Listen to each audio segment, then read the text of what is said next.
What's going on, everybody? Welcome to the Alex Cuesta Show. How is everybody doing out there on this Wednesday, December 17th, 2025? David, hello, how are you?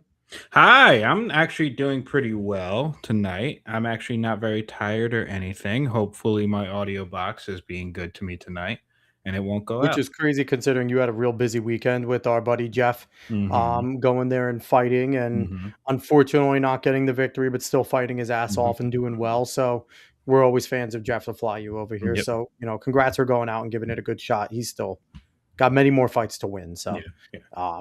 but you had a real busy weekend. You were in his corner. What was that like? Um, it was a little nerve wracking because I didn't want to fuck up at all. It's that simple.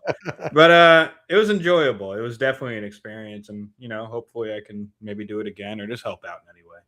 100%. So, hmm because Dave's here, everyone knows that an interview is coming our way. So we will hmm have our guest on shortly. But before we do that, wherever you're watching from, whether it's Rumble, Facebook, X, Kick, YouTube, make sure you give us a like, share, follow, subscribe, all that good stuff. Go find us everywhere at the Alex Cuesta Show. And last week, I did a little bit of a breakdown. I watched Benny Johnson's video on Tim Pool and Candace Owens going at it. And it seems like the beef has been squashed. We'll talk a little bit about that with our guest too, because I think that's an interesting topic. So, and 2 weeks ago, we had Sean VVS and Fiddy on. Dave, I thought that was a pretty fun conversation talking to It two was. content creators that It are, was. maybe a little different than what we do, Yes. but really cool in terms of like the horror stuff and things that they do and all that. Yeah, they do some pretty fun content. Looking through TikTok things because there's just a plethora of Oh, shit you could find on TikTok. speaking of cesspools, TikTok is a cesspool. So yeah, absolutely. But this week we're bringing back one of our buddies who came on before we were doing live streams. I think was it Yeah. he? Yeah, we were still recording. Yep. We've been on his show a few times, and he's just someone who we are always blessed that agrees to come on the show and puts up with Mhm. us. Let's bring him in. He is Keith Malinak. He is the producer of Pat Gray Unleashed over on the Blaze, and also has his own show at the mic, available on the atthemicshow.com. What's going on, my man? Hey, how are y'all doing tonight? I hear Dave. He said he's not tired. What's that like? It's surprising, to be completely and totally honest with you. I'm usually used to being tired, but right now I have some energy. There you Keith, go. he also doesn't have kids. So Oh, there's yeah. that. Yeah. He does not have kids. So his tired is his own doing by actually working and going out and doing other things besides just going home. At least me and you have an excuse. We have children. Well, we're about to see how well my parenting went because I just texted the youngest to bring me a bottle of water. So we'll see. We'll see if my staff responds. You need a button. What was that? You got to train him like the Bud Light commercial. Here we go. Yeah. We'll see. I mean, I sent that text a good 30 seconds ago. What's happening here? So anyhow, I appreciate you guys having me on. It's always a lot of fun. And yeah, last time we did this, we recorded it, and now you kept me up past my bedtime, but that's cool. No. Yes, we did. I guess we're waiting for the president. Always He's going to do a speech tonight, and I don't know. Scheduled for 9. We know Donald Trump is never on time. No. So we'll see if it's at 9:30. Oh, we have success here. Look at that. Thank you. Hey, let's go. Appreciate you, Steely. Look at that. That's Thank awesome. you. Train Look them at up that. right, That's fantastic. Now, while you're enjoying a water, I successfully used my Deadpool to get my summer ale over here. It's making me wish that it was sunny because, unlike you over down in Tejas, I am in the winter and there's snow outside for me. And I'm so jealous, bro. yeah, it's funny you say that because, again, in the summer, I don't blame you, because in the summer it's like you guys are just eggs on a frying pan. But I mean, in the winter though, I would love to have 69 degrees in the winter. Like, you're out of your mind to be mad about that. I mean, we're supposed to be 75 on Christmas. Wow. Wow. It's going to be 33 over here, Keith. So like, we're getting a normal Christmas over here in the Northeast. Yeah. So here's the thing. All of you guys over on the show, between you, Pat, and Jeffy, you're all from places that have regular weather for the most part, right? You're from Nebraska, right? I'm from Atlanta. I went to school in Nebraska. Yeah, I was born and raised in Atlanta. I mean, I love snow so much and didn't get it enough growing up that this is how pathetic I am. I say I am. I didn't say I was as a kid. I still am. But I see. I love snow, and I was a radio head, and I loved AM radio growing up, and I would tune my stereo, my little boombox in my bedroom before the sun came up. I would tune it to AM 700 WLW, I think, out of Cincinnati, just to listen to the school closures, like just to hear that there were kids somewhere in America that were missing school because of snow, and it wasn't Atlanta. That was us. I remember watching the local news, and you would look at the ticker on the bottom. Yeah, the ticker on the bottom. And if you missed, it was same thing as TV Guide channel, which these kids aren't going to know what that is when you miss your TV Guide and you're like, oh, damn it, I went to go get water or something or a drink or popcorn or whatever it was. The greatest memory of my childhood is one day it snowed on a Thursday morning. And I don't remember it being more than like 4 or 5 inches. It wasn't hardly anything in the grand scheme of things. But it was so cold after that it didn't melt, and they didn't have a way to clear the roads. And so growing up, it was Cobb County, Georgia. We got there in Metro Atlanta a Thursday, a Friday, a Monday, Tuesday, Wednesday, Thursday, Friday off. That's awesome. It was incredible, man. So good. Oh yeah, that was. Well, fun. I mean, the thing though. My issue right now with all this is in the Northeast, they pretend like they don't know what snow is anymore because there is so many storms up here that they're just not prepared for. And it's like, and people freak out up here like, oh, we're about to get a foot of snow. It's like, okay. And we've had a foot of snow so many times. It's not anything freaking out. And they close things early. I'm like, what are we doing here? We pretend like we've never seen snow. Like I remember, Dave, you weren't alive. But in 1993, I was 5. Have I ever really been alive? And there was a massive snowstorm in New Jersey. I think it was almost like 2.5, 3 feet. It was one of the biggest, worst ones we've ever experienced. And for me, it's like after that, all the other storms we've gotten, I'm like, meh, a foot and a half, 2 feet. That's not that big of a deal. Yeah. So I hate that everyone freaks out about it now, but it's climate change. And no, this is the worst since 80 something, and they never. No, it was awesome. When we lived in New Jersey, there, my kids were young, and I gave them the childhood that I couldn't have, and that was one winter of 2009-10. We had snow on the ground for the entire winter, and there was a hill in the backyard there in New Jersey, and I made what we called an ice track. And so every day I'd get home from work, I would go out there and work on this ice track, and it would curve down, and it would just kind of go up against the house there, and the kids just constantly were on it all the time. And I'd go out there, and I would be almost like an Olympic like luge out there. You were doing like what was it, curling? You were doing the curling with the brush. I wasn't spraying it down, but I was just kind of like moving snow around and like re-glossing it and stuff. Hey Dave, I got a question. When you turn your camera off for a second, like what's going on? Are you picking your nose? Like what's happening there? No, sometimes I'm drinking the water. Sometimes I'm yawning or coughing or something like that. And I should just be a professional and not acknowledge it. No, you're fine. You're fine. It's a typically podcast. When I'm off screen, it's to fart. Yeah. If we're being honest, I go off screen to fart, and I always take my camera off because everyone knows. Like, I don't want to be what was it, Eric Swalwell with the whole entire like the face. So you don't even want to mute your microphone? You think we'll pick up on the lean? Oh yeah, they'll pick up on the lean, and you always make that little awkward face in the moment you fart. It's kind of like and like people notice that. So typically, I'm off to fart. If everyone needs to know, that's usually. I just want to say what's up. Nothing was that. The question was now we know. Yeah, now we're gonna know. So even if I go off screen to do something else, it's going to be assumed that I'm farting. So it's fine. That's okay. With a lure can be there. So I just want to say what's up to Caveat Ties and Nate over there. Nate, we are a little early because we're going to cover the president's speech. Intelligently enough, Keith called me earlier today and was like, hey, president's doing a speech. Do you have any capability of covering that? We had this scheduled long before there was any kind of speech scheduled. Oh, yeah, we've had this for a while now. But I'm like, hey, that's why you do radio and I'm just a schlub. Like, you know these things. You know news. Like, it works well. Yeah, I figured we were going to be getting a war announcement, but now they're saying it might be economy. So I have no idea, man. Hold on. If it's boring, we'll switch off from it. I don't think it's going to be long. I Usually. don't I don't know. think It's Donald Trump. Short is an hour and a half for Donald Trump. yes, he has the ability to just go and go and go. I have a feeling it's not going to be incredibly long, and probably will be like 15 minutes. Okay, but if he's talking about the economy and he wants us to think how awesome it is, it'll probably be the longest damn speech ever. Well, yeah.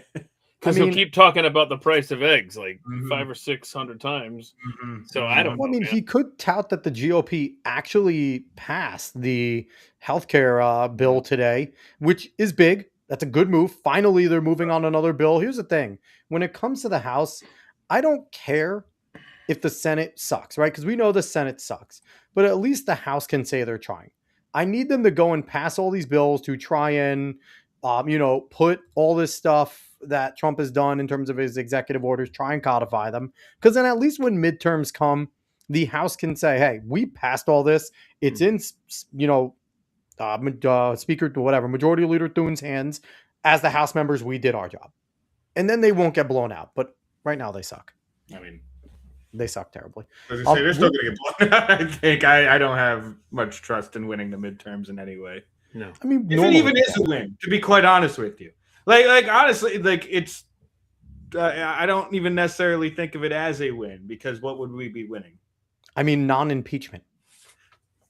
Honestly, you stave off impeachment. That's about it. Maybe because we had an interesting discussion on Steve Dace last Friday.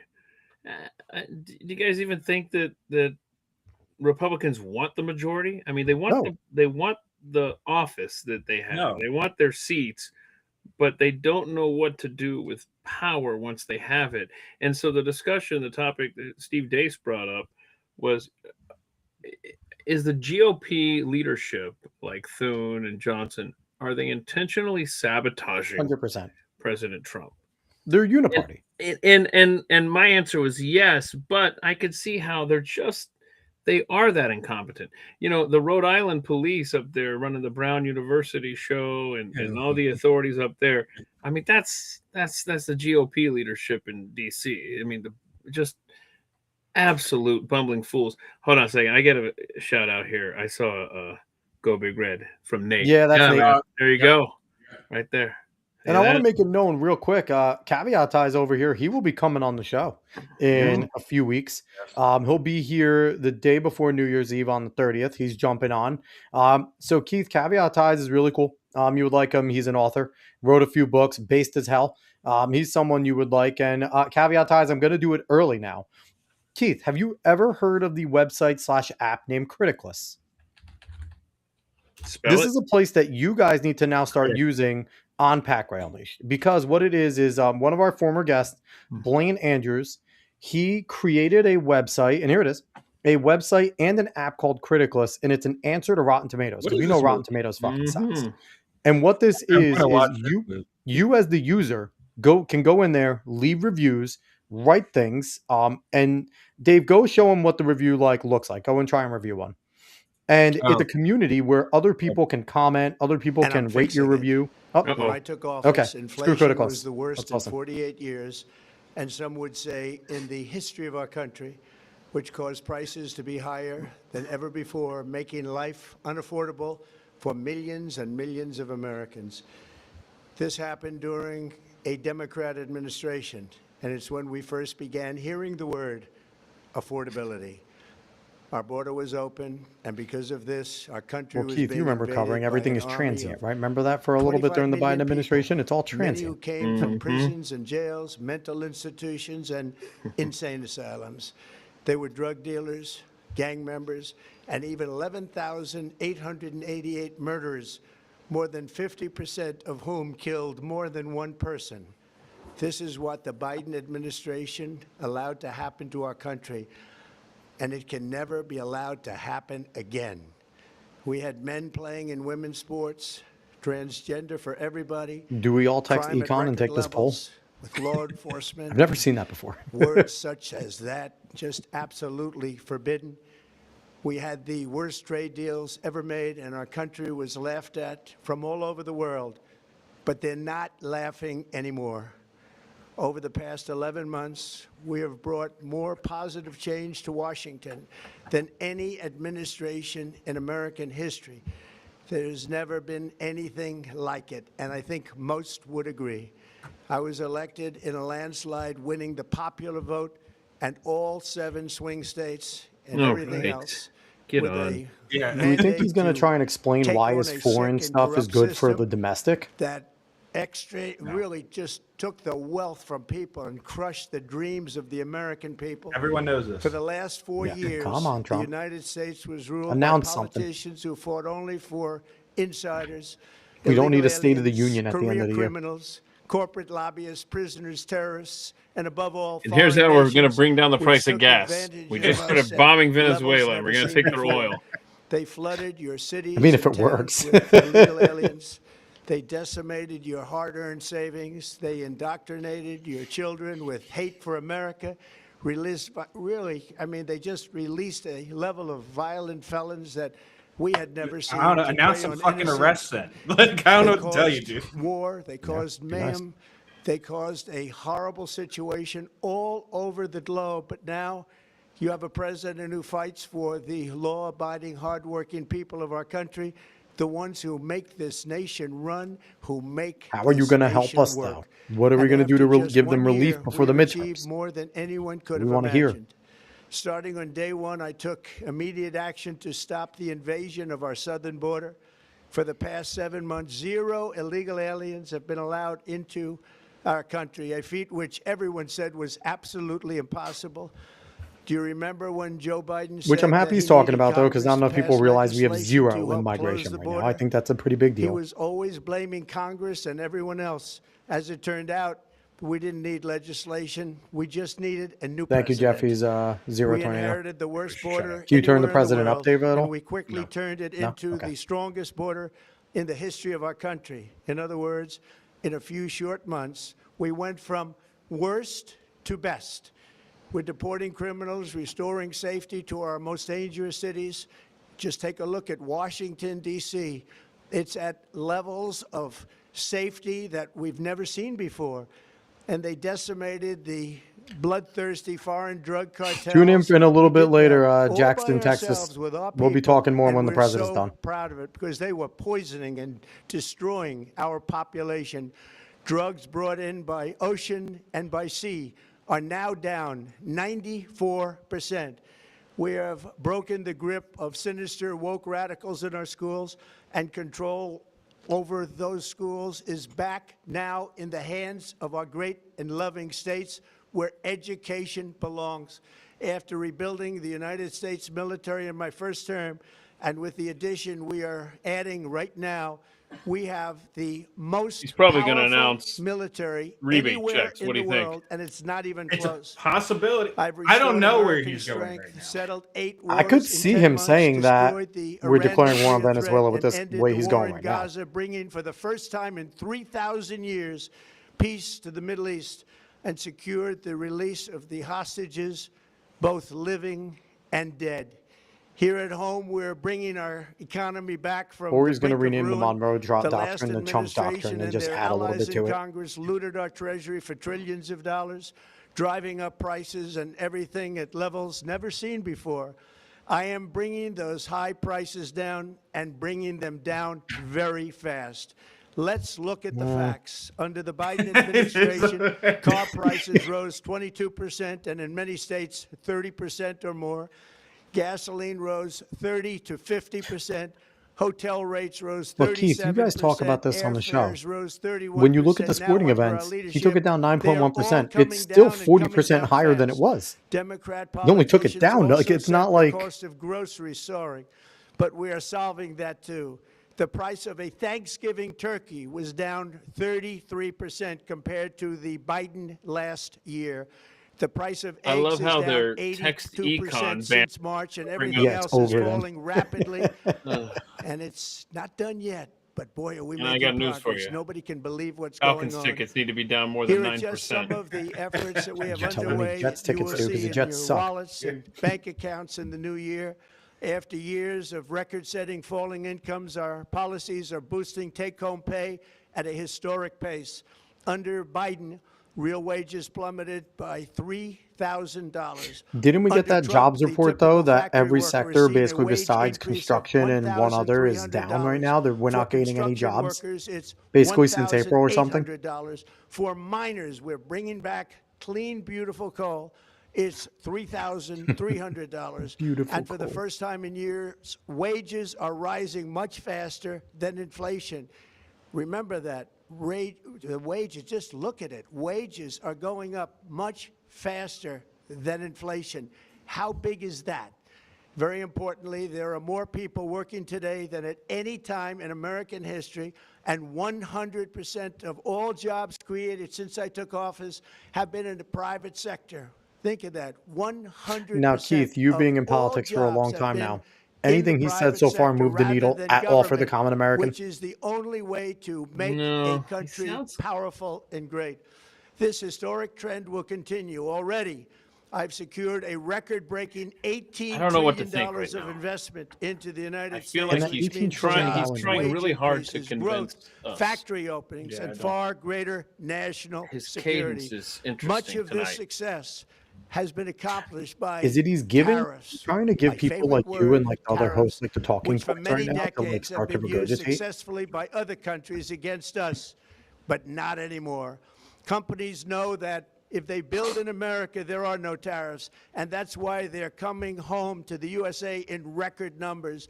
They're building factories and plants at levels we haven't seen. I don't know how much. Automobiles, we're doing. Don't keep this up on account of me.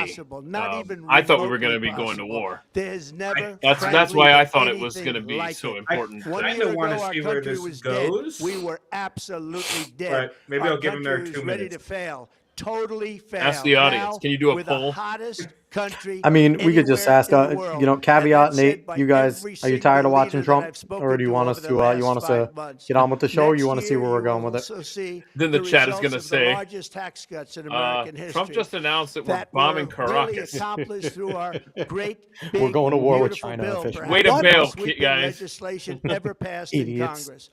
We wrapped 12 different bills up into one beautiful bill. That includes no tax on tips, no tax on overtime, and no tax on Social Security for our great seniors. Under these cuts, many families will be saving between $11,000 and $20,000 a year, and next spring is projected to be the largest tax refund season of all time. I don't think you're wrong, caveat. Because of tariffs, along with the just I think we're going through that one now, big, but people don't want to beautiful see that before the midterms. Tonight, I am also proud to announce There we go. that more than 1,450,000, think of this, Wait, 1,450,000 Okay, Joe Biden. military service members will receive a special, we call Warrior Dividend before Christmas, a Warrior Dividend. In honor of our nation's founding in 1776, we are sending every soldier $1,776. Think of that. And the checks are already on the way. Nobody understood that one until about 30 minutes ago. We made a lot more money than anybody thought because of tariffs, and the bill helped us along. Nobody deserves it more than our military, and I say congratulations. Are they going to have to pay it back when everybody. And by the Supreme way, Court shoots down we now tariffs? have record enlistment in our military, and last year we had among I think the he worst makes an recruitment announcement like this to try and numbers put the in our pressure on them military's not to. history. What a difference a year I makes. know. Might not work, In but- addition, I'm doing what no politician of either party has ever done, standing up to the special interest to dramatically reduce the price of prescription drugs. I think I'm good. This This is a campaign speech. Yeah, we can. Foreign nations. Dave, monitor it on the Taken side, advantage of our Yeah. country and for many we'll get decades out of here. So we'll go to back. slash prices on All right. So Dave's going to monitor. If anything big starts to happen, we'll jump back into it. But I mean, that was. Is he really running in 2028? Like, that's what I'm seeing. Like, that was a campaign speech if I ever saw one. My goodness. See, Republicans have a problem in that they are really going to struggle to retain the House and the Senate, keeping this pace right now. This trajectory is not good because I don't know that they realize, or if they do, they don't appreciate the fact that they rode Donald Trump's coattails in 2024 into power in the House and Senate, and he's not on the ballot in November, and so they're not going to have that. So they really should be giving this man victories, and they're not. And at the same time, he is I think this speech illustrates it. I think he's realizing that he's losing the American public on domestic issues and on the economy. And it's exactly, I mean, I hate to quote James Carville here, but it goes back to 1992. It's the economy, stupid. And that's how Bill Clinton beat George H.W. Bush. So I think that Trump and his team need to focus on that, and I think that they realize that, hey, we may have a lot of international victories, whether they're real or not is irrelevant. It's perception is reality, and it looks like Trump is having a lot of great victories internationally, while people are struggling at home. And so those victories, whether they're real or imagined, again, perception is reality, they don't mean anything if you can't put gas in your tank. Agreed. And they don't mean anything if you can't put food on the table. I just posted yesterday, and I'm not blaming Trump for this. It's just a fact that 2.5 years ago, I bought the same set of 4 tires. Saw that. Yeah. What was the price? It was 20%. I think it was like 700 to 900 or something like that. Yeah. I mean, it was 19.5% difference, the same exact tires. And this is, I mean, and that's just tires. It's across the board with stuff. And it's like being fortunate enough like that we're in positions that, okay, I can, it sucks, but I can spend the 900 to do it. How many people have to look at that and go, okay, I can get a tire this month and I can get a tire next month. Which one's the most bald tire? Yeah. Yeah. What's the most bald one? And can you move some around and alignment and stuff like that? So, all right. So what do you, Criticless has been coming under attack from the libs recently. I'm not surprised. It's starting to get bigger. So real quick, Dave, you don't have to bring it back up, but Criticless, what it is, Keith, it's an answer to Rotten Tomatoes. And I think it'll be awesome if you guys started to reference Criticless whenever you, a lot of the times, like you could talk about Rotten Tomatoes score, but what it is people like us 3 here and anyone else that signs in can give their own reviews, and you basically rate it from 0 to 100% on, is there political bias? Is it family friendly? Is it entertaining? Is there sexuality? And you could do all that, plus leave a synopsis of it. If there's spoilers or not, you could put that in so people know.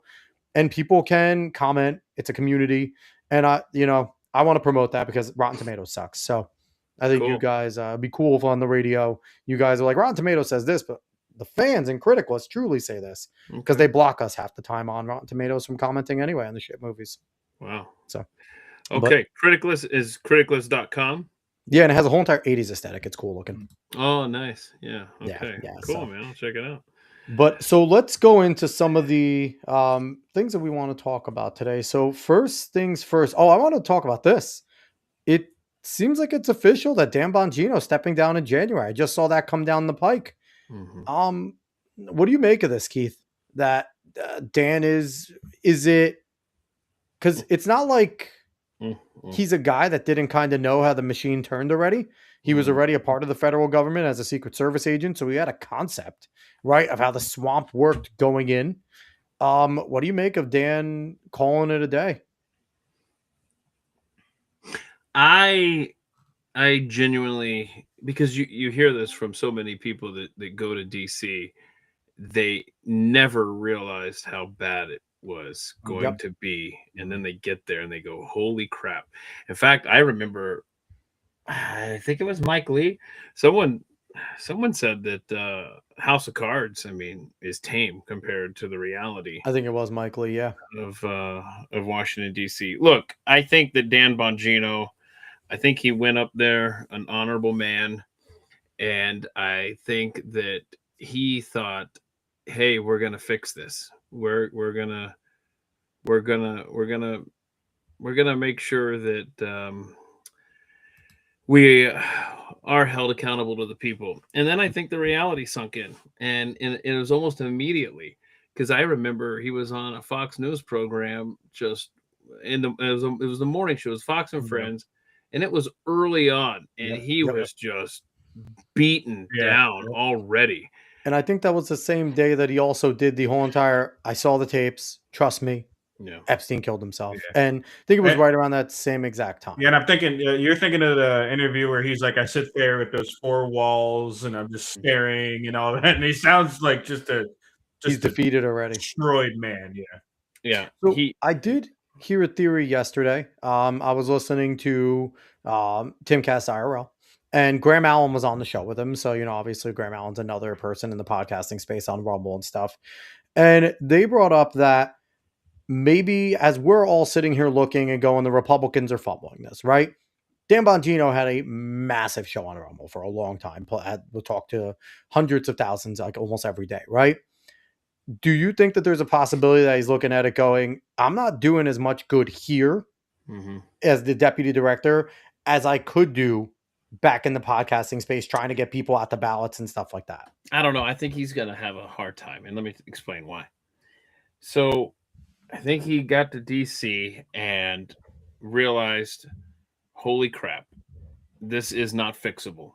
And you'll notice there was a time where it really started to hit the fan, and then he just went silent on X for a while, and which was completely unlike him. And I think that this decision, and I have nothing to base this on other than my gut, I think this decision was made then. I think it was made 6 months ago or whenever that happened. And I think that the agreement was, hey, Dan, just please stay with us for the year. And I think Dan thought, you know what, look, I don't want my president to look bad. And so I'm going to give it at least a year, even if I am going to the office every day and just throwing pencils at the ceiling, just so that it doesn't look bad for me quitting on President Trump. As you saw today, a couple hours ago, he said, look, I'm going to be resigning in January. I forgot the exact verbiage. Let's see. I'm leaving my position with the FBI in January. I want to thank President Trump, AG Bondi, and Director Patel for the opportunity to serve with purpose. Most importantly, I want to thank you, my fellow Americans, for the privilege to serve you. God bless America and all those who defend her. Now, my prediction is he's going to go back and do his podcast. I don't think he's going to go back and do his radio show. Yeah, I remember. I think what's going to happen is because see, do I think he's a good guy? I do. I think he's an honorable man, but I think that now that he's gone for a swim in the swamp, that stuff is going to stay on him to one degree or another. He's already, look, you play clips from him on his show compared to him as the assistant director, and it's two different people. And a lot of his audience is going to forgive him. A lot of his audience is going to understand. And a lot of it, I think, is going to abandon him and think, now you're just one of the swamp creatures. And so he, I think, is not going to be able to go back to a radio show where people could call in and question him and ask him stuff that he doesn't want to get into, or he's going to have to say, look, legally, I can't talk about this. He's whether going that's to be in a true, rock and a hard place, right? Because he also doesn't want to hurt Trump. So he doesn't want to come out there and say, I left because the FBI is incompetent. Right. And whether that's true or not, that I can't talk about this, or I can't tell you this, or I can't admit that I signed, a non-disclosure agreement or what have you. If he does his podcast, not his live radio show, where he could get pushback from guests or callers in a live situation, instead he can do his podcast. He can control the topics. He can control any kind of conversation, and he can talk about the topics that he wants to discuss. And so I think he'll come back and do his podcast and not the radio show. And it's going to be interesting to see if his audience comes back to him. And I think with some time, I think that they'll forgive him. But yeah, I mean, caveat Ty says the Epstein files or elites got to him. I mean, I think it's a lot of stuff like that. There's been one bumbling move after another by Kash Patel's FBI. And we're going to talk about this tomorrow on my live stream on X at 3 p.m. Eastern tomorrow. My guest is whistleblower Steve Friend, who I was just going to mention Steve. Where, I mean, how is Bongino going to square away that Kash said, we're going to give you guys everything, and then they bring him back to a special agent role where he doesn't have clearance, doesn't have his gun, still didn't get his back pay, and then they go and they fire him because he goes on a podcast. Yeah, personally fired by the director. So I've got a lot to talk to Steve Friend about tomorrow. Caveat to saying Tom Holman should become FBI director. I mean, here's the thing, though. There shouldn't be an FBI director. Shouldn't be an FBI. Yeah, exactly. That's what I'm saying. There shouldn't be a director because there shouldn't be an FBI. If people who sounded very good on the podcast looked like they were decent people, like Bongino, like Kash at times whenever he was talking about these things, go in and then change their tune, but they really don't. They don't show anything to back why they changed their tune. They don't do any of that shit. And then they're completely, basically against what they were put in there for. It shows that this shit cannot be reformed. It just can't happen. So it needs to be gone. And I think Dan Bongino really thought that, and I don't want to use the word easy, but and it's got to be frustrating for him to hear people talk about him, because I honestly believe, in any kind of public setting, like position like Dan Bongino has as assistant director, there is so much going on behind the scenes that he cannot discuss because it would possibly make the president's judgment look bad. It would possibly embarrass his boss, Kash Patel. It would possibly I don't know, destroy the very fabric of American government. But also, what have we cared so much about an assistant director, though? Like, honestly, we have never given a shit so much about an assistant. I couldn't tell you. Director. I couldn't tell you. I don't know anyone who I can't name one, right? Nope. So for him to go in there as an assistant and he's supposed to do all these big prominent things, that's not his job. He's not the face of the FBI. It's Kash. And I just think we're all looking at it because we know who Dan Bongino is. And maybe that was a mistake, right? Bringing him as the assistant instead of bringing him in another role. Because then we expect more from him than necessary. It was very obviously a PR move to try to show that there is something serious about trying to reform the FBI, trying to make it for the people, for MAGA, whatever kind of way you want to put it. But it was a PR move that looked like maybe things could work out. But him leaving now, looking like a dejected, completely different man, kind of shows that it. But we learned that talk is cheap. Even from people that, and I'll be the first to admit, after the election, leading up to the election, I wanted Robert Kennedy for HHS or some sort of role like that, the top of my wish list.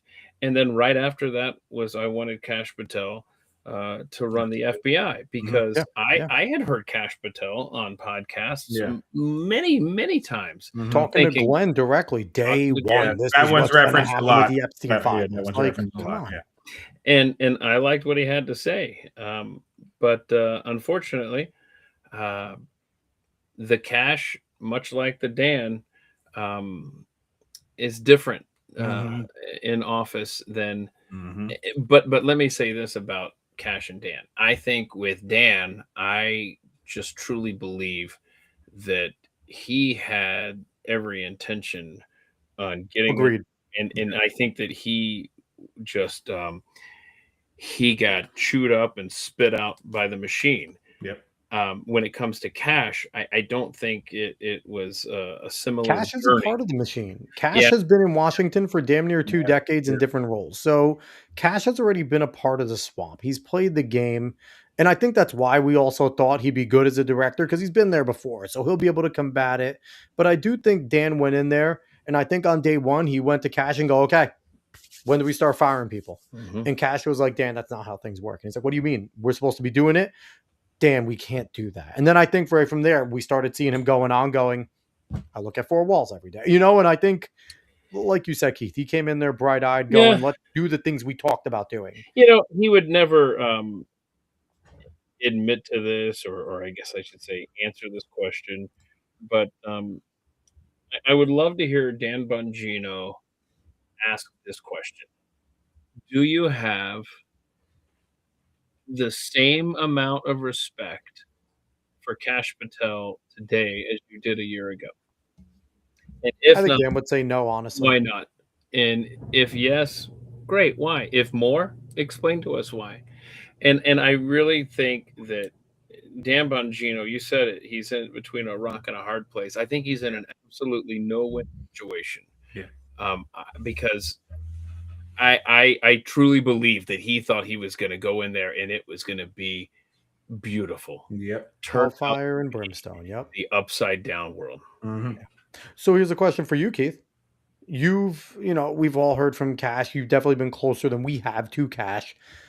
Do you have as much respect for him as you thought you were going to have as a director, especially knowing now what we know from what we've heard from Steve Friend and other people like Kyle Seraphin and other individuals that have been like, I think maybe unfairly, because we don't know the inner workings, right? We don't know what Cash is doing on a day-to-day, but I'll say just from a perspective of someone that, like you said, we've seen him talk and all these things that he said, I have less respect for him. I don't think that he's doing the job that any of us thought he'd be doing as the FBI director. So the question is, do I have less respect, or is that Cash? Yeah. That's probably the easiest question I've ever been asked in my life. It's nauseating to think, when you think of, and I'm sure the tweets are out there. I'm sure I have no doubt that there's plenty of tweets of me being a cheerleader for Cash to get that job, saying, make sure you confirm him. I think what was it, 51-49? Yeah, it was close. And then, you make, you're not always on the right side. And that was a big time fumble by me in hindsight. Yeah. And all of us, I think we were all on the same page. Yeah. It's it has been absolutely tragic to see that. And that's the thing. I want you to think back to January and January and February and March and maybe even into April. We had such high hopes the first 100 days for this administration, and they were moving. And then in the back of your mind, you thought, this time it's going to be different, right? yeah. And then that started to creep back in, like, oh crap, no wait, oh shit, it is the GOP doing GOP things with different GOP names, but it's still the same GOP. We've just changed the names, and here we are a year into this administration, and we've got a speech on, and it's the president trying to put his finger in the dike because he sees, here comes the calendar, here comes an election year, and I don't have domestic wins. The man said that within the first year, and then he later said 18 months at the max. He said the price of energy is going to be cut in half. Well, that's not happened yet, and we're about a year in. And I mean, granted, I understand hyperbole. I understand, Russia, Ukraine was going to get solved on day one. But I think we all were like, okay, sure, fine. But the price of gas, that one, we're really like, wait a minute now, come on. Do you think his lack of confirmations in the Senate has anything to do with the things that he's been hamstrung with being able to do? Now, I don't know what the backlog is, right? So I don't know where they would fit but apparently it's still a really long line of individuals that he doesn't have. My thing, and look, it's not like any of this shit's easy, right? But my thing is that Trump is not someone who's shy of using the bully pulpit, especially against his enemies. My issue is he is the leader of the party. You are the head honcho. Everyone's supposed to be afraid of you. Everyone's supposed to listen to you. Why is it so difficult for you to whip these people into shape? Because that is one of the biggest issues. He cannot whip Republicans into shape to go with anything he puts together, because it should be pretty damn easy to do. But he really can't do it. It just doesn't work out for him.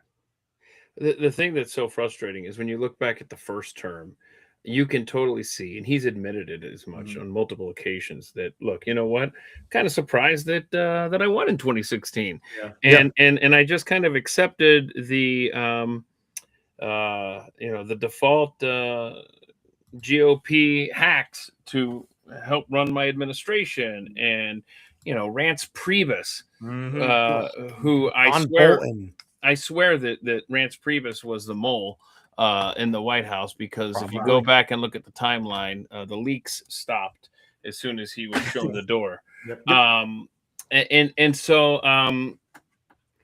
So this is what makes it even more frustrating, is that this go around, he had 4 years to build the perfect team. We got the perfect team. We got everybody we wanted, and so.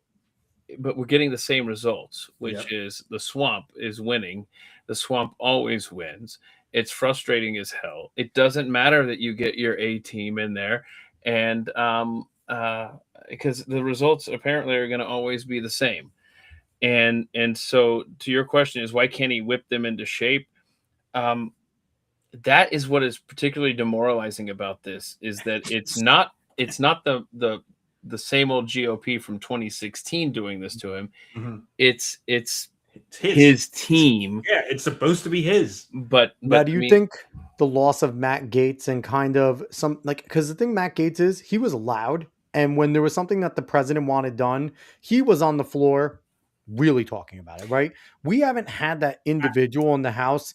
Like Lauren Boebert to shut up. She's now officially a member of the swamp. She has become one of them. The thing is, you could say that, but like, he actively loves on Lindsey Graham every single time he can, and John Thune and Mike Johnson. Yeah, exactly. So nice to them. I get it. And the thing is, there's a part of doing that, right? As a leader, these guys are in positions, right? Whatever, right? There's a part of doing that in order for them to just stay in line in some manner. But he does it to a point that he actually really loves these fucking people. That's a real good point, Dave, because he spends so much energy going after good people, constitutionalists like Thomas Massey. And yet at the same time, you're right, he's over there calling Lindsey Graham MAGA. I mean, it's like, what? Come on, stop it. And so you're right, a lot of this is self-inflicted, but it's I was going to say it's shocking, but it's really not anymore.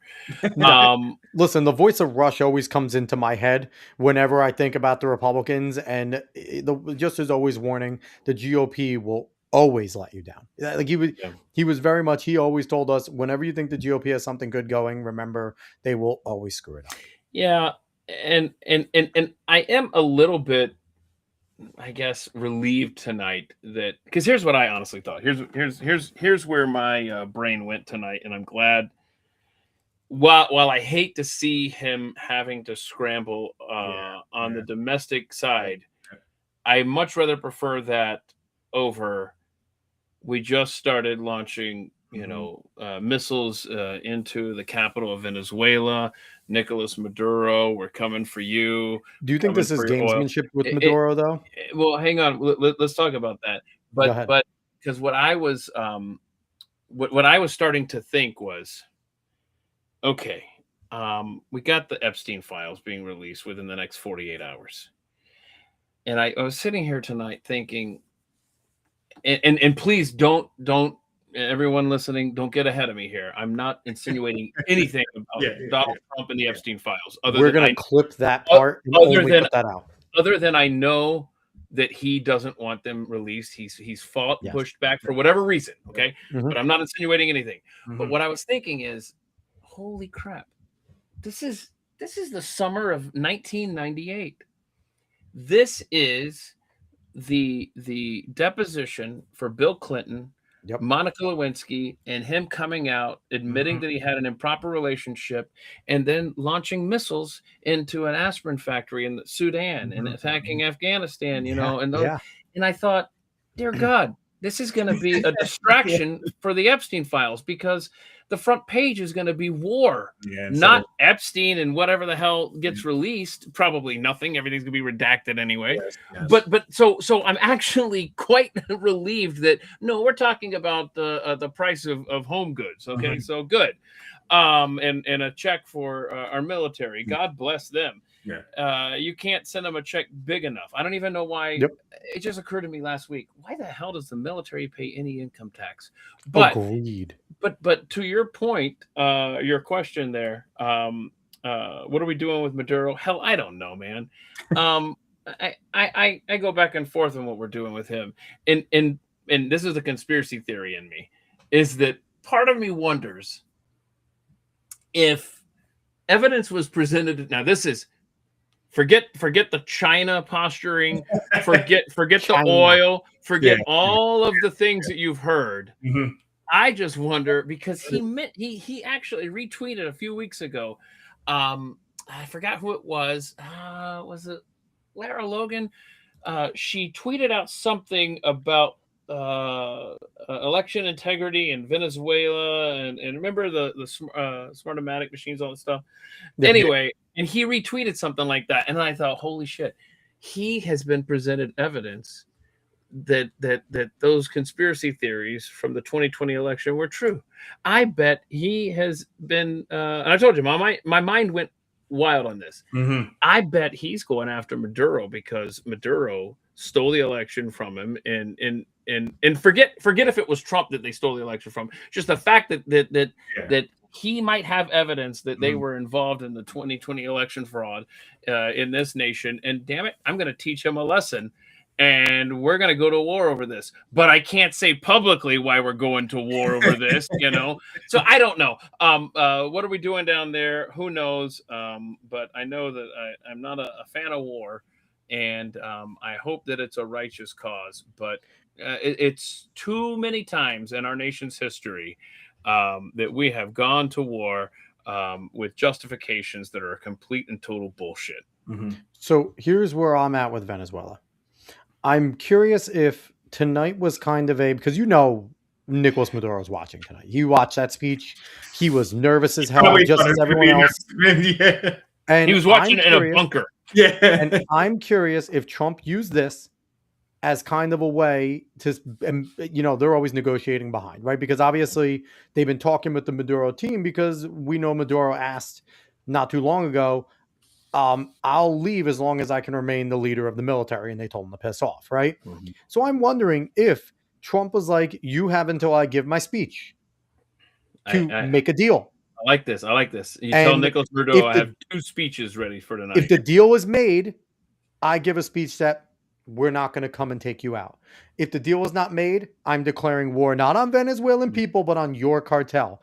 And that tomorrow we're going to come out. Nicolas Maduro is leaving Venezuela, and the president that beat Maduro is now installed. And I'm curious because we've seen him do this stuff before. I'm not going to say he's playing 4D chess. I think it's the dumbest thing ever. But he is very good at the sleight of hand. He's done it. The Abraham Accords were all sleight of hand. Nobody knew any of that was going on. He was fighting with ABC and CNN, and then all of a sudden the next day you'd hear, oh, well, another country signed into the Abraham Accords. And it's like, wait, when did that happen? So that's number one. Number two, I've told David this theory before. If we do go to war with Venezuela, Trump's track record on war is so much better than any other president. His longest war he fought was the one he inherited in the first time with ISIS. And he got done with them in 2.5 years when all 8 years of Obama only took him out 50%. So the guy hates war. And if he does go to war, it's quick, it's tactical, it's done. So my thing is, if we do, for whatever reason, go boots on the ground in Venezuela, and I do not like regime change. I think it's wrong. I think it's stupid. I think it's a mistake every time. But my only saving grace is under this president, if we do go to war, it's not going to be a political, generals can only do so much. This is the rules of engagement. It's going to be mission, target, get in there, get out as quick as you can. If we can have no American deaths, that's what we want. We're the best military. Use everything you got. So that is my only, I guess, saving grace. If we do go to war with Venezuela, it's not going to hopefully be this long, drawn out, we can't do this because we're not allowed to. It's going to be no, shoot to kill, take Maduro dead or alive, get out. That's at least the way I've seen what Trump has done in his past engagements. Thoughts? Yeah, I almost thought you were going to say, "Hey, Nicholas, I've got 2 speeches tonight." I think that would be great. And if you don't agree to our terms, then the speech I'm going to give is that we've launched attacks and we're in your country and you have nowhere to hide. But if you do agree to our terms, which is, fill in the blank, whatever, you go into exile, you live on Elbe Island or whatever with Napoleon. And Elvis and Tupac. And then instead, I will make a domestic policy speech while you slip out of your country, with whoever we send to usher you out of there. So it's going to be interesting to see if in the next 24 hours we hear about Nicolas Maduro popping up. I think that could be likely. I really do. It would be really interesting. Also, just to say, I did listen to the rest of it. It was really just a campaign speech. That's all it really was. Did he really announce anything new? He brought up healthcare, and there's going to be a website for it. Something about like doing it better, whatever. Yeah. But honestly, the most interesting thing I think he brought up is bringing up native born employment in America, because I just don't think that's brought up a lot, and I think that's actually become a big conversation topic recently. So him bringing that in the up, Western nations especially, shows he's been listening, or someone in his cabinet's been listening.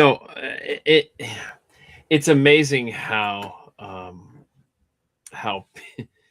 people can get so upset over something like an ATM fee, but something that's a really deep issue that requires, thought and discernment is just like, I don't have time for that, but damn it, if I'm charged more for my ATM.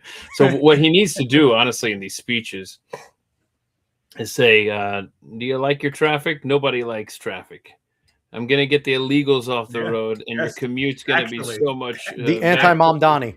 With Mamdani talking about buses being faster that he can't do. So, right.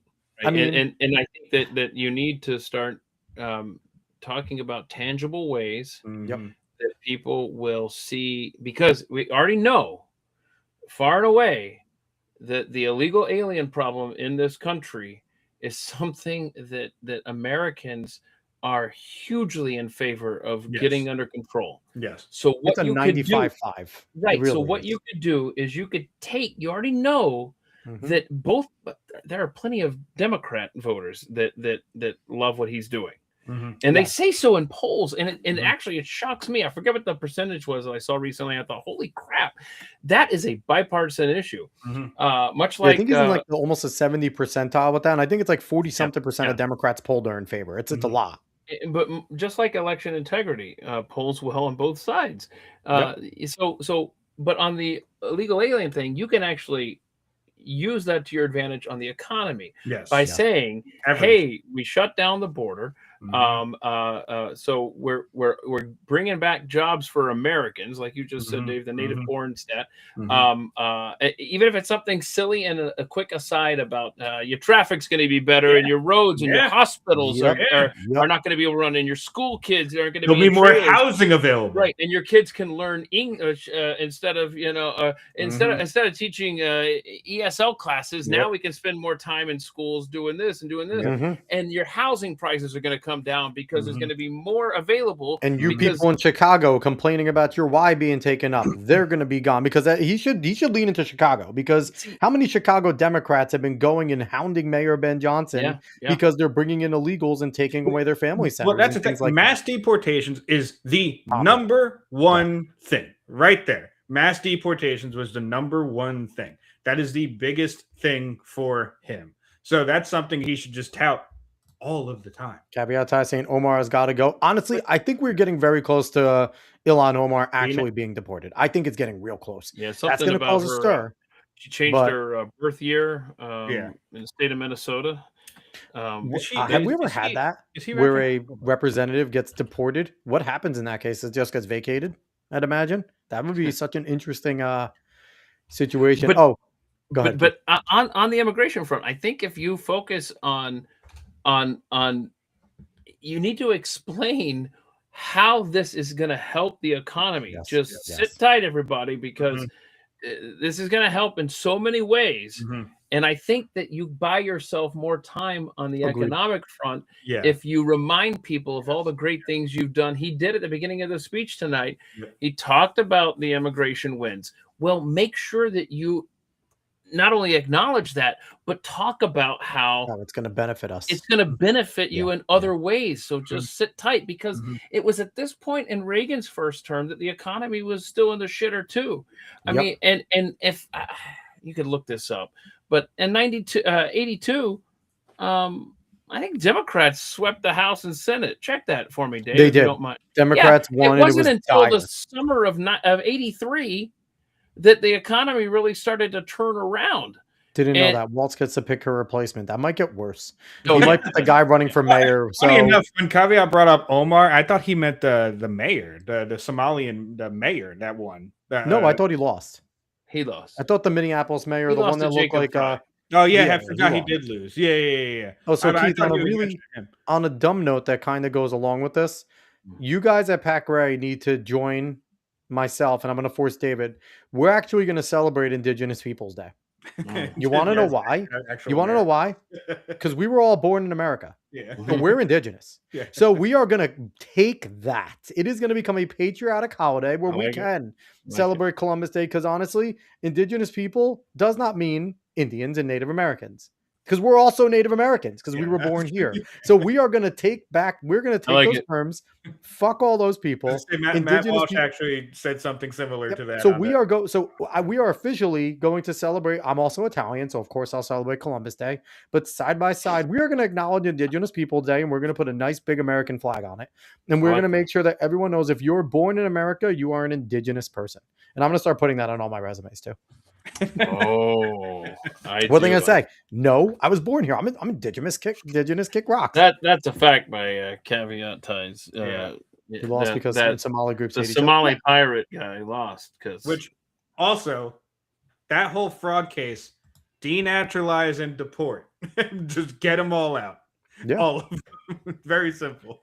It is. But here's the thing, though, and this is something that the same debate I got into, Dave, with Mike Termott on the show. Trump needs to do a lot more of just looking at some of these courts and just saying no. Some of these lower courts, and instead of going, I'm going to stop what I'm doing until the next court says go, no, I'm going to continue what I'm doing, and then we'll wait for the next court. And if they don't give me a satisfactory decision, I'm still going to continue, because the thing is, we have these rogue judges and these rogue arms, and they're making decisions that we know are political. They're not constitutional. So there are certain things, like on the immigration front, which he has maximum power to do, to just say, no, this is my right to defend the border, defend the people on immigration. Unless this in the Supreme Court. If the Supreme Court says it, okay. But I'm going to continue to do what I'm doing until they say it.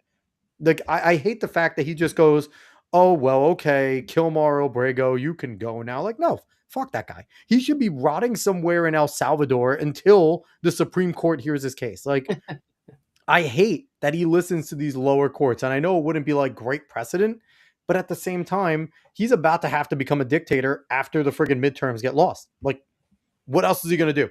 Like, we're going to have dictator Trump for 2 years. And I hope people are ready for that, if the Republicans don't do what they're supposed to do.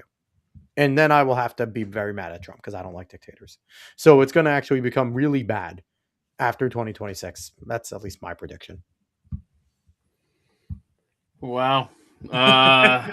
Dooming a little bit there. Yeah, let's see where this thing plays out. I do think that something that is going to help the Republican Party through no benefit, like they won't have earned this, if they win the House and Senate. They don't. It will be the America 250 thing that Trump is doing, Yes.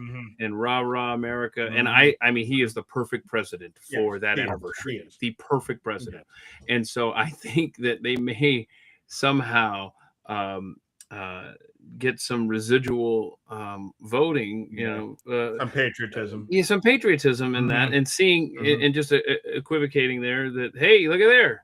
Republicans love America too. I love America. I guess I'll go and vote after all.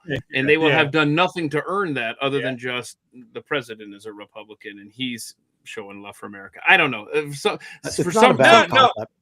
could definitely play a bigger factor than you even think. Just the hype and momentum matters a lot. I think it's going to be, it's almost going to be, kind of like an Olympic, pride thing. We should be bringing back World's Fair Day.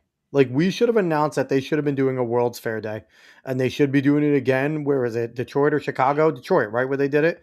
They should be doing it in Detroit, where it was in the original, and they should bring it back and let Elon and let these tech geniuses do some absolute, concept type of stuff, and just show American ingenuity again, and invite the people around the world. Did I see a headline today, just in quick passing, that Elon Musk, even though he, swore off spending money for politics, and you talk about somebody that got burned in so many ways, that he's going to start funding some of these 2026 Republican campaigns? The America PAC is funding a lot of these campaigns deeply already. So here's the thing. Heard a theory about this, and I think that this makes a ton of sense. It was all staged. Their breakup was staged for the main reason that Musk. Here's why. Listen, don't shake your head, Dave. Don't give me that. Here's why.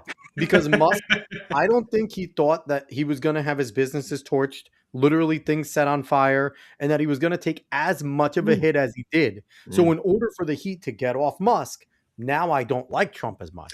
So now the heat's gone. He goes away a little bit, and quietly he can come back. And we're seeing he's back in the inner circle. They were at an event together. They're talking together again. I think that there might be a little bit. Now, do I think they pissed each other off a little bit? Seriously? Maybe they went out a little too hard. I could believe that a little more if he didn't insinuate that Trump was in the fucking Epstein files. That's exactly what I was about to say, dude. That's pretty far kayfabe. Look. You're not the first person. Donald Trump's a WWE Hall of Famer. Okay, but you're not the first person to suggest that in my world. And I'm on Dave's side where I'm like, I don't think that was staged. And then I go, wait a minute. I know it wasn't staged because of that whole he's in the Epstein files. Yes. Okay, that's almost like a hang on a second. Let me this release the text. I can't wait for the text. Hey, Elon, it's the president. What the fuck was that? That's a little too much. You're selling it a little too much, bro. Maybe. Well, here's the thing. Release those texts where Elon goes, can I say you're in the Epstein files? Yeah, man, it's already redacted. Haha. Okay? That's what we're going to see if we see Elon and Trump's text. Okay? I doubt it. You just don't.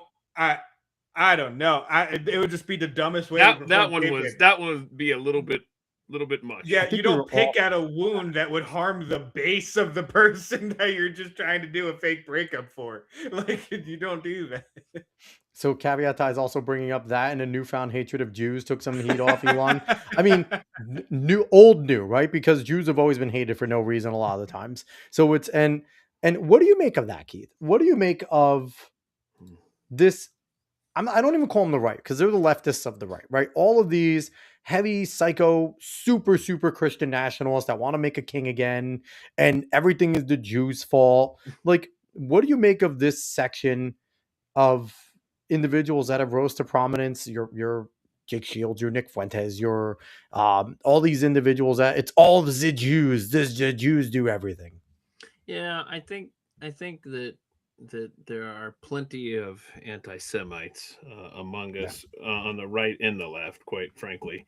I really do. And I think what has happened is there's people like me who just don't want to be involved in any other country's affairs, and we don't want other countries to be involved in our affairs, and leave us the hell alone. We'll leave you the hell alone. And I think that for some people has been exploited by anti-Semites that are able to go, yeah, right, Israel, am I right? The Jews, and then people that are just against, countries being involved in messing with our shit and spying on us and all that stuff. They go, yeah, no, but okay, I get. You see, there's weakness there for some that's being exploited. I think. And I think the way people push back on anyone that has any kind of thoughts about whatever, it just not being entangled in countries at all, you see some pushback from certain people, and it drives people away to other creators. Because look, I'm going to be completely honest with you, and I'll just name a name here. Mark Levin has sounded fucking insane recently. Yeah. He just has. Yeah. And I can understand being afraid, right? I can understand saying you're seeing certain things, I don't like it. But he said some crazy shit. Same with Ben Shapiro. Him and Ben are kind of both in that same realm. They're any kind of way of figuring out how to get people on side seems to just not be a thing. So you're pushing people to the other side if the other side is just going to listen a little bit more. That's all it is. Yeah. This is my bad. Naming names not, I don't know. What were you saying? I said if naming names wasn't good, just let me know. It's my bad. No, I can understand what you're saying. Yeah. I just it's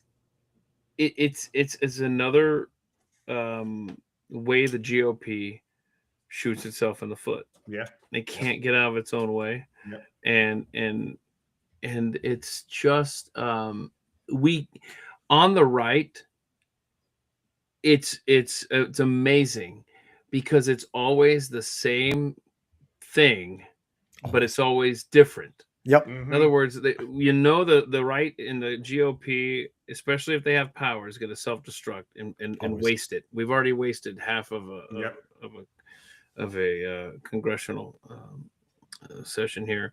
And the infighting is just brilliant. And I don't know that it's I don't know that it's orchestrated so much outside of the party. It's just that the people inside of it are just that blind to what they do to themselves. I think it's a blend. I think there's some true grifters that came in and took advantage of being MAGA, right? And saying they're MAGA and that people were going to join in with them. I also think it was a coalition that was bound to break apart at some point. It was a Big Ten coalition because coming against Trump. It was. Trump's not a conservative, right? Trump leans right, but he's certainly not a traditional conservative. And I think there's still people like you, Keith, and like a lot of us that are still more traditional. We're not neocons anymore, but we're still more traditional conservative values. And there's a lot of people that join this coalition that just aren't. They're still Democrats, they're still on the left, but they're not leftists. Yeah. And the leftists have chased them away. And I think that this was always a split that was bound to happen. Yeah, and I want to bring this comment up real quick because it's funny.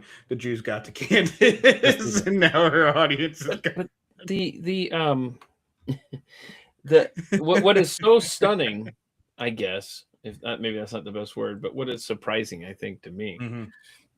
If you had told me a year ago after Trump won, hey, the GOP is going to really screw this up. There's going to be so much infighting.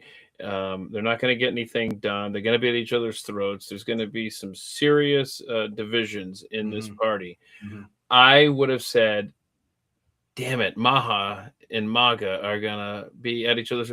Maha's been totally fine. Like that coalition is getting a lot of great stuff done over at HHS through Robert Kennedy. Yes.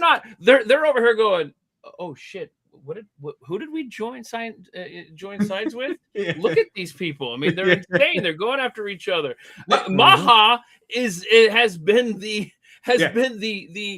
strength, the steady balance. And the thing is, though, why is that?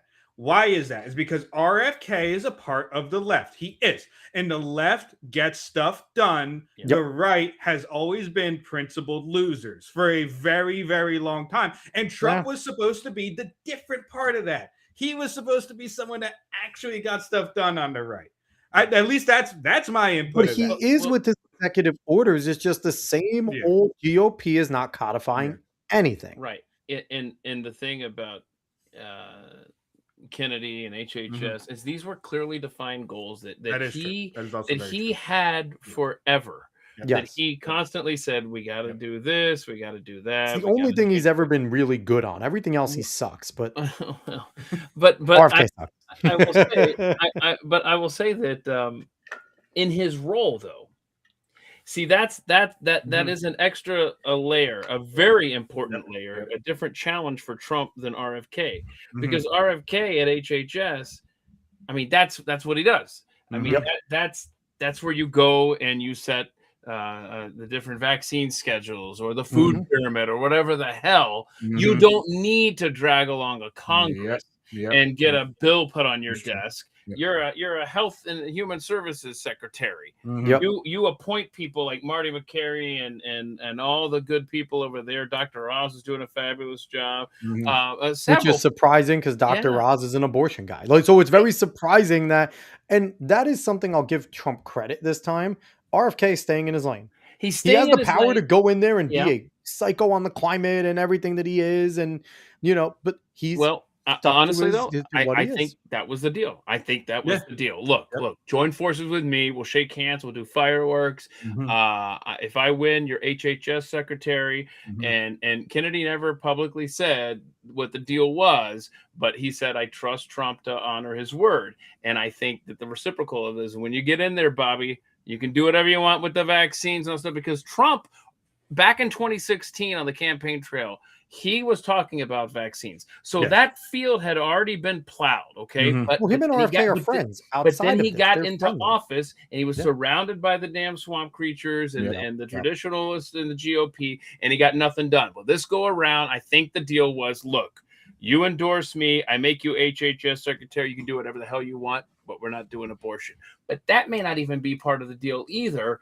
I think somebody else was telling RFK on abortion, because there were some moments there in the 2024 campaign that there were moments, y'all. There were moments where RFK actually sounded more pro-life than did Donald Trump, and that's just a fact. And I think the thing with RFK and the appointment of him at the HHS that did help is it sent a message to Big Pharma. You're not going to only get your way with the executive. You could still have your lobby. You're going to do what you do in Congress, but in the executive branch, because this is what RFK has done his whole career. He has fought pharma his whole life outside of fighting with every woman that he wants to get in their pants. But he has fought. Hey, look, it's a Kennedy, man. What are you going to do? His whole life in between, pharma and the environment. Those have been his two big things. So he's gone up against these big pharma companies all the time in terms of, so I think it sent a signal where the big pharma's like, crap, okay, we got to play ball. Like, RFK is not going to give us our way with everything. And I think that's been one of the positives. Again, as much as I'm not an RFK fan. And Jeffy's F-Zero Tornado said a lot of what's done at HHS FDA, Jesus, our rules and regs, those are easy to write, no votes needed. Agreed. And sometimes we found out they're more powerful, right? Because what OSHA did during COVID was quite literally making laws what you can and can't do on a job site without Congress saying anything. And so there is power to that. And caveat Ty saying maybe Charlie Kirk was a linchpin. And I think more than anything, what we've seen is the scramble to be the next Charlie Kirk. And I think that's what we're seeing a lot of. And people trying to take his audience and fill that void. I think that's a part of it. But I think Charlie was probably more of a linchpin in the background of things than he was in the foreground of things. Of course. I think Charlie was friendly with a lot of people that are going against each other right now. And since he was friendly with all of them, anything like these classes just wouldn't have, because like no one wanted to just step on all of those rakes at once, right? And no one wanted to do all those types of things. So I think he was much more the linchpin in the background of what's happening than in the foreground. Yeah, no, it's been a lot. So last thing we're going to talk to you about before we run away, and I think I've had fun talking about all this stuff. Yeah. What the hell was Susie Wiles thinking? Oh man. with this Vanity Fair 11-day tell-all. Okay, so what is going on? Before I read that article, if you haven't seen it, it's in Vanity Fair, and it's by a author by the name of Chris Whipple, and I was very surprised. Again, I saw the byline. I didn't know. I literally hadn't heard anything about the blowback on this. Okay, yeah, and I was curious. I said, "Oh shit, Susie Wiles did an interview with Chris Whipple. That guy's a liberal." Okay, I mean, he's got I love. I mean, he's a great writer. Yeah. Okay. And I'm trying to think of the name of the book. Dave, can you Google this for me? Chris Whipple. Not All the President's Men. It's Chris Whipple. There's the Gatekeepers. Gatekeepers. That is such a great book. It's such a great book, and he did a great job of not because you can do. I mean, I'm a conservative, and I could write a book where I wouldn't tip my hand. I thought he did an incredible job with the Gatekeepers, and I would encourage anyone that is a political geek like me to read this book. It's about all of the chiefs of staff from I think Ford up to Trump, and it's cool. So well written. It is such an awesome nerdy West Wing type of book. Dave, I'm going to be reading this. you've got to read this, dude. It's so good. Only $10 for hardcover or something. There you go. I'm a slow ass reader, and I blew through that book, man. I loved it so much. So my point is, he's a great writer, but I knew he was a liberal, just because when I was reading it, you can tell. I had never heard of Chris Whipple when I started reading that book, and then that's why I got about third, fourth of the way into the book. I was like, who is this guy's a great writer, and I said, oh shit, he's a liberal. I didn't know this. So my point is, is there anything in that Vanity Fair article that's not a fact? Like, he didn't color it so much. These were just Susie Wiles quotes. But I think that's the most shocking part is some of the quotes, right? Yeah, but it's his job to print the quotes, and yet the pushback is so. It's like, methinks you doth protest too much. I'm not attacking him. I actually want to bring this up. No, I'm talking about everybody in this administration. All of a sudden, put out all these tweets about it's a hit piece. It's a hit piece. What the hell's a hit piece with just quotes in it, man? Agreed. I'll just read this out. Susie Wiles about this quote-unquote hit piece. Okay, I haven't seen this. Read this to me, please. The article published early this morning is a disingenuously framed hit piece on me and the finest president, White House staff, and cabinet in history. Significant context was disregarded, and much of what I and others said about the team and the president was left out of the story. I assume, after reading it, that this was done to paint an overwhelmingly chaotic and negative narrative about the president and our team. The truth is, the Trump White House has already accomplished more in 11 months than any other president has accomplished in 8 years, and that is due to the unmatched leadership and vision of President Trump, for whom I have been honored to work for the better part of a decade. None of this will stop our relentless pursuit of making America great again. Okay. I don't know how much time you want to spend on this. Can you go back? Whatever you want to. We're here. Go back to that tweet, please. Yeah. Put that back up there, because I want to show you this. I'm looking at this tweet that you just read. Okay, let's just. I wish I could just magic marker this right here. The first paragraph there, the article published early this morning is a disingenuously framed hit piece on me and the finest president, White House staff, and cabinet in history. She doesn't say it was full of lies. It's just disingenuously framed, whatever the hell that means. Now hold on to that right there. That's the first paragraph. Now let's go down to the third paragraph. The truth is, the Trump White House has already accomplished. Okay, she's addressing shit that isn't even involved in. It's just like, okay, got it. Yeah, rah. The administration's doing a great job. The last one of we're going to keep pursuing. So the only thing here that we need to really look at is the second paragraph. Okay, so let's see what her concerns are. Significant context was disregarded, and much of what I and others said about the team and the president was left out of the story. Okay, now, granted, it's a tweet. You're not going to be able to go and pull apart every single thing that you're referencing. On Elon Musk's Twitter, you can. She has a check mark. You can go almost. She could go and write an article. You can write an article. Could go line by line. Absolutely. And all of the quotes that she's so offended by that she said. And what were the she full could quotes? say, yes, what was really going on here? What I was referring to was this. If they wanted to take the time to do that, I don't know that they want to, but if you're going to call out Chris Whipple on this, then you should at least address, instead of just saying, well, look, it's out of context. We're going to move on. No, you just couldn't stop talking, apparently. Yep. And on top of that, though, again, Chris Whipple might be a good writer, but you're sending it to Vanity Fair. You did a tell-all to Vanity Fair. You expect them to give you 11 sit-downs. You expect them to give you a good shake. And again, this isn't a 5-minute section on CNN or MSNBC where you can go out with the host. You are putting this in their hands, and you are trusting this journalist to pull it out and make it. And again, Vanity Fair. Right. They're not going to write a puff piece on you. It's not going to work that way. But think of that. You just said that 11 sit downs. Yeah, they don't do 11 sit downs with Sean Hannity. It's insane. Like that's what I'm saying. Like if so, you trusted Vanity Fair and a guy who it didn't take me a lot to figure out Chris Whipple was a liberal. But you allowed somebody in your midst. So, that's quickly, Keith, on them. Yeah, riddle me this though, real quick. Why hasn't the Trump administration been as good as I thought they would be to what we call alternative media? They go on the shows, right?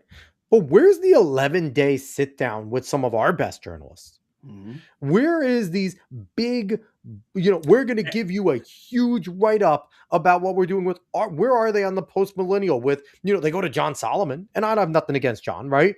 But I mean, when you get one guy that gets all these scoops, people are going to start looking and going, is he on the take with the White House? And again, I like John, but people are going to question it, right?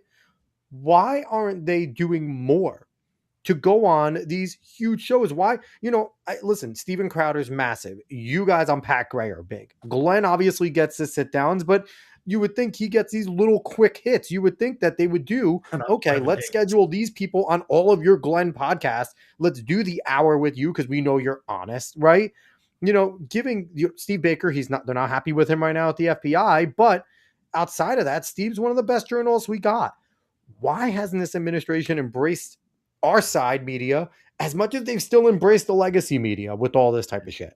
Yeah, I don't have the answer to that. I was surprised on how many podcasts the president appeared on during the campain. That was nice. But since then, you're right. I don't personally know of any of these shows that he's been doing.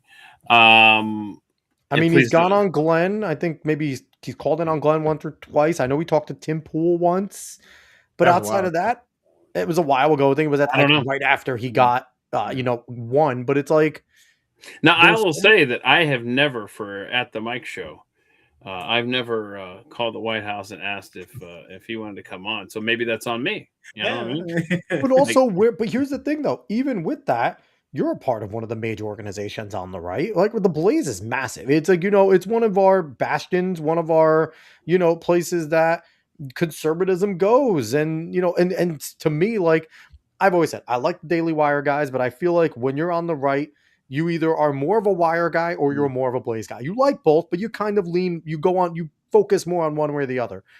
I've always been more towards the Blaze, and I like you guys. And I also think there's a lot more of a variety towards your voices that you guys have over there, right? It doesn't seem to all be in line with all of your shows. Like, Steve has different opinions than you guys have on Pat, that Glenn may have at times, and even Stu at night with his stuff. So, but it's like, we have all these great individuals. Why isn't more of the cabinet members coming to you guys? What percentage of those individuals on the right do you think would actually ask real questions of the president? Because I thought Laura Ingraham did an incredible. She pushed back as much as she could a few weeks ago on her show, and he didn't like it.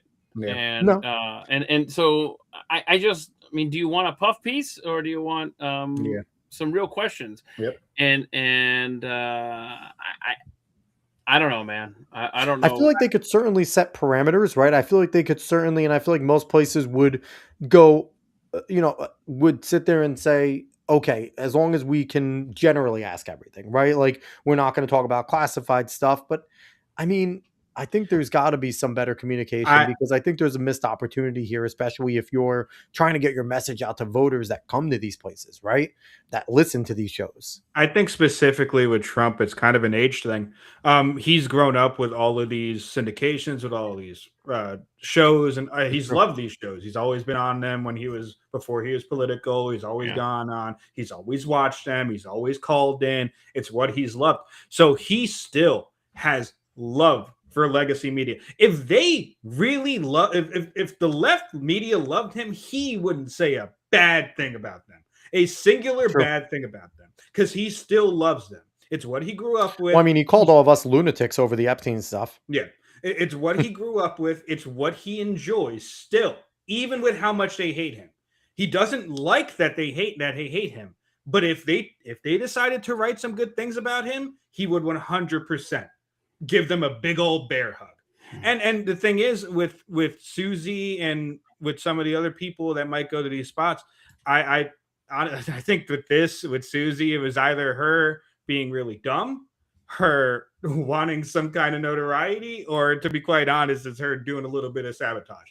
I don't know. I think it's one of those things.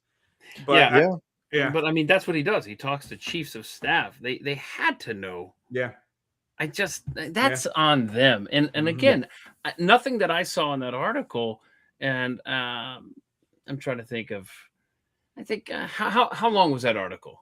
I'm trying to figure out if I saw the whole thing or not. I actually didn't read that one. Yeah. Okay. Well, I need to go back and really go through it. But all of her quotes, I know I read all of those, and I was just like, I don't that the stuff that she was saying, and he just simply typed them up. Anyway, whatever. I mean, but here's the thing, and the more I think about it, the more I think Donald Trump's a tough guy. I think we all agree he's a pretty tough dude. He says what he wants. He kind of does. But I do think that there are still some string pullers in the administration. Not people that tell him what to do, but people that certainly guide him, right? I think Susie Wiles is one of those people. Yeah, she is one of those and I think she's a string puller. I think Jared Kushner is a string puller in terms of definitely foreign stuff. I think you have a few people there that Trump trusts. I hope Stephen Miller is a string puller. I hope Stephen Miller is a string puller, if not just a mouthpiece, but I do. I like Stephen. But I think there's just certain people that he trusts, and I think Susie's one of those people, which is why he came out and he's like, yeah, I kind of do act like an alcoholic. Like, where most people, he would be like, this is wrong, Vanity Fair, it's a trash, it's a rag. He didn't say any of that. He just came out and was like, oh, Susan's right, but he kind of laughed it off. So, but what was so interesting is how everyone in the administration circled their wagons, man. And it really showed her importance to her Trump. Power. Time out, though. Can we also be happy about that? Because for the first term, wouldn't have happened. The whole entire executive group, the cabinet, would not have circled the wagons. They would have all either stayed silent, or they would have been like, well, I wouldn't have handled it that way, right? Where now at least there's some unity there. So there's some good that comes out of it, where it just doesn't extend to the House and Senate. No, it's true. I mean, what are you going to do? All right. So lastly, before I let you out of here, because I know you're tired, you got to get some sleep. You have another awesome show to put on before you get a nice long break for Christmas, which you guys deserve, which isn't a break when you have kids, right? Like you certainly don't have a break. But how much is Marjorie Taylor Greene going to go scorched earth on The View against all Republicans, the Trump administration, and everything? Is she going to be one of the worst conservative women in the history of The View? I think she is going to go scorched earth. And as you're setting up that question, I'm thinking, will this end up helping to get more stuff done for the right and for the president's agenda, or less? Because they may fear her more than they fear the president, because she has walked the hall. Okay. George Santos. I mean, he tells it like it is, man, about what's going on in Congress.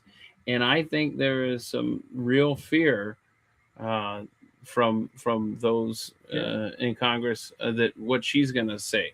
So I think at the end of the day, they might be afraid of her on The View more than they are of Trump in the White House. Yeah. So who knows? Maybe it'll convince them to vote a certain way so that they're not that nail sticking up that she's going to come by and hammer. I don't know.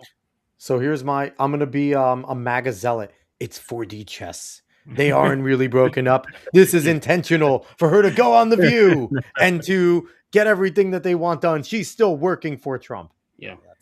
No, that's definitely not true. I want to just say the most important topic of the night. Nate's asking a great question. Is Nebraska undefeated season? Is it going? I mean, both the men and women, right? Are the women still undefeated too? I think both schools, both teams are 11-0. I'm asking Nate.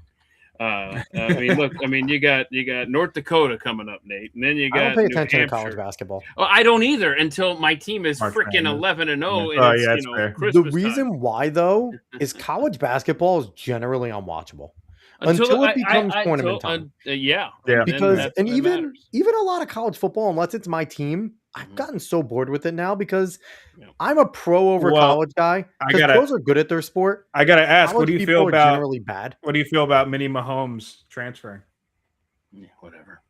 and knew it was going to happen. Look, I mean, I think the only reason we got him at Nebraska, are you talking about Dylan Raiola, is because his dad. See, that's the thing. When Matt Rule came in there as the new coach 2 years ago, the only coach he retained was I keep wanting to say Dominic. There's so many damn Raiolas, but they kept him, and the thought was it was just so we could get Dylan to come and play, and so that came and bit us in the ass.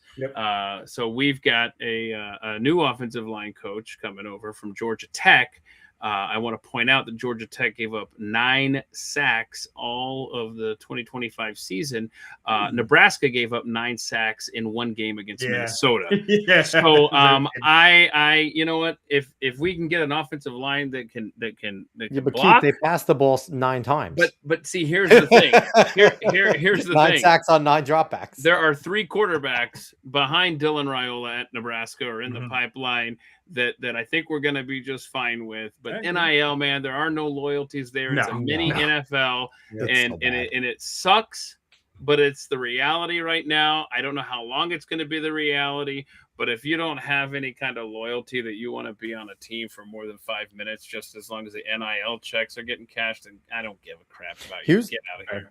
As much as I don't want the government involved in things, they do need to jump in the college sports and say, listen, colleges need to stop offering NIL deals. It was never meant to be the colleges guaranteeing it. It was meant that the athlete can use their agent to go to a private company and try and get money for their name, image, and likeness. College, it's just a contract now from a college. That's all it is. And you see it too. I forget what it was. There was an update. I got an update on my phone. This athlete has signed a new contract for his NIL to stay with this school. I'm like, what the hell? It signed a contract with that's not what it was meant to be. So I would love for them to at least come in, and maybe Congress can get this done because they always get sports stuff done, but maybe get it done where they force the NCAA to make the language that a school is not allowed to offer an NIL deal, because that's insane, right? It's a pro contract at that point. We've come a long way from Rick Majerus buying a kid a piece of pizza. Oh my God. Or what was it? Patino just getting hookers for all of his players or whatever. Was it Rick Pitino? He was getting prostitutes for his athletes. At least he was doing a service. Okay. But right, let me run through these comments real quick. Nate saying our football team stinks. Volleyball choked suddenly in Nebraska as a basketball Seriously. School. I mean, everything he said, yes. Oh my gosh! I know that probably nobody watching cares about college volleyball, but if you get a chance to go back and watch the Nebraska Texas A&M game from Sunday, that 4th set was one of the greatest moments in college sports history. I mean, it was absolutely fabulous. I mean, here's the 37 to 35, I think, was the final. Remember, you get the Here's the real question, though, for Nebraska basketball: are you guys better than Michigan? Are we better? at Michigan or against them. We have them coming up because I think that's the Big Ten championship, regardless okay, of what you guys do in the regular 27th. season. January 27th. Michigan, I see, is number 2. We'll be number 1 at that point, so that'll be a great clash on January 27th. Okay. Look, I got nothing, man. I mean, I was gonna say, Keith, don't do this to yourself. Yeah, don't do this to yourself. No. Here's the best thing. Here's the best thing that people need to understand if they give 2 licks about college basketball. The University of Nebraska has never won an NCAA tournament game. I'll say that again. The University of Nebraska has never, ever won a freaking NCAA tournament game. That's kind of impressive. They've never gone to the round of 32. Yeah. I mean, I think this is the year, baby. I think you need I think that's a record that you need to keep. It's just pride at this point. I mean, seriously, this whole season, let's go undefeated, whatever. All we really want at Nebraska is that we win the first round game. Yeah. Here's the thing, though. You're survive and advance one time. To 2 Rutgers fans that had Ace Bailey and Dylan Harper and didn't make the tournament, okay? Yeah, that's right. We had 2 of the best players in the country and didn't make the tournament. Caveat saying go Broncos. Good for you guys, man. We'll see how Bo Nix does in the playoffs. Hey, listen, Bo Nix being 37, though, he's about to retire, so he spent 23 years in college at Oregon, so need to figure something out with him. I wanted to say one thing. This is a special year for me in fantasy football, gentlemen. There are 12 teams in my league. I've been the commissioner of this league since 1999. Wow. And I have really sucked in the last decade, including this year. I am so see you know in fantasy football it really did it start off as a pool in 1999? Because it was still a lot of more of the pool. I worked overnights. I worked overnights. I paid my dues in radio, and I worked overnights. And I would go downstairs at the building there in Atlanta, and I would get the newspaper, and I'd bring it upstairs, and I would go to the sports section. I would by hand score all of the games and stuff. Oh shit! Yeah, because I was involved in some of like the pools. I would go online and do like the big you would be 12 people. You pick your team, and it was like basically soccer with the tables and everything. Yeah, well, this is an important year for me in fantasy football because you normally you score a lot of points, but you lose because maybe you had the second most points of the week in your league, but you were playing the guy with the first most points. This year, I have been living right, gentlemen. I scored the 10th most points in my fantasy league of 12 teams, yet I made the playoffs as the 5 seed. That's wow. My team sucks. All about the matchups, baby. It's all about the matchups. The matchups. It has been ridiculous, but the run will end this week because I'm playing a juggernaut, the number 1 seed, my friend Pete. It's all about the matchups. The system says he has a 70-something% chance of beating me. All Here's my good players happen. Are injured, and it's over now. But it was his players are all also going to get hurt, not injured, hurt for the game. Quarter. And it is going to be an old school AFC North 93 to 94 type of fantasy game that usually go in like the 150s to 160s at this point in the year. No, I'm excited for this weekend. I have not played a meaningful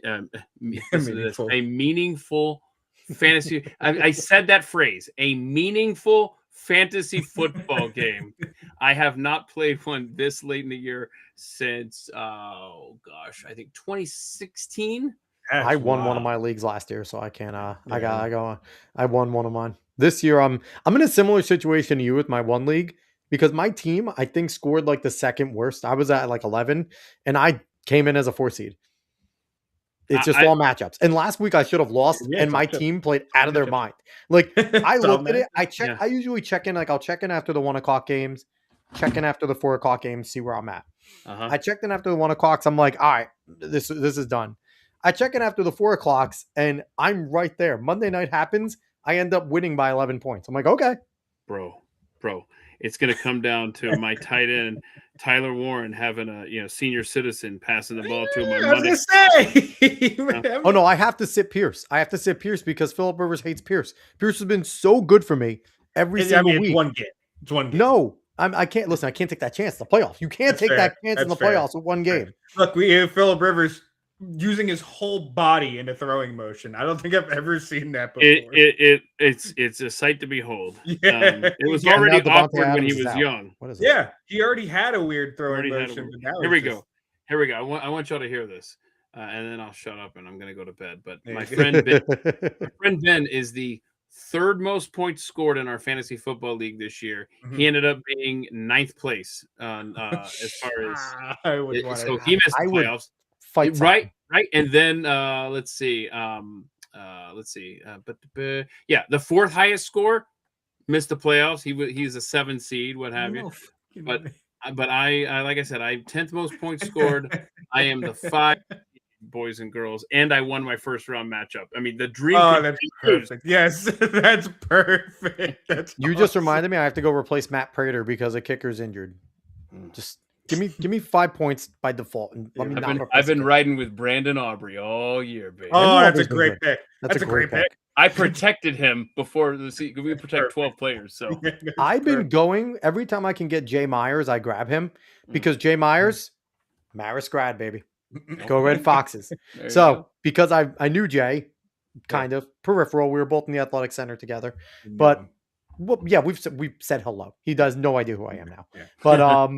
But no, so I always root for my Red Fox, and he's a Hall of Fame kicker, so it's awesome. Said I had a nephew-in-law who played for Nebraska and then the Eagles when they won the Super Bowl, which is awesome. And why isn't he on the show, Caveat?